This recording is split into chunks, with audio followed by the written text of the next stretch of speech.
ఈ 10 విషయాల గురించి మీ మదర్ మీకు ఎప్పుడు చెప్పరు, కానీ ఇవి ఫ్యాక్ట్స్. 1. మీరు ఎన్నోసార్లు ఏ రీజన్ లేకుండా తను ఏడిపించారు. 2. స్వీట్స్లో లాస్ట్ పీస్ ఏదైతే తను మీకోసం ఉంచారో అది తనకు కూడా ఎంతో ఇష్టం. 3. మీరు ఆమెతో వాయిస్ రేస్ చేసి మాట్లాడేటప్పుడు తను చాలా హర్ట్ అవుతారు. 4.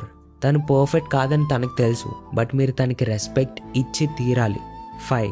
మీరు పీస్ఫుల్గా పడుకోవడం చూసినప్పుడు తను అలానే మిమ్మల్ని చూస్తూ హ్యాపీగా ఫీల్ అవుతుంది. 6.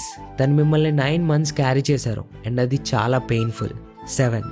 మీరు ఏడ్చిన ప్రతిసారి తన హార్ట్ బ్రేక్ అవుతుంది. 8. తను ప్రతి సిచ్యువేషన్లో తనకంటే ఎక్కువ ప్రయారిటీ మీకు ఇచ్చారు. 9. మీరు బాధపడడం చూసి తను కూడా బాధపడతారు. 10. లైఫ్ మొత్తం ఇవన్నీ తను మీకోసం చేస్తూనే ఉంటారు. మీకు ఇవన్నీ నిజమనిపిస్తే మీ మదర్ని తలుచుకొని కమెంట్లో ఒక హార్ట్ ఇవ్వండి. అలానే మీ మదర్తో జరిగిన స్పెషల్ ఇన్సిడెంట్ని మాతో చెప్పండి and share it with maximum people. మీరు నన్ను ఫాలో అవ్వకపోతే రైట్ టైంకి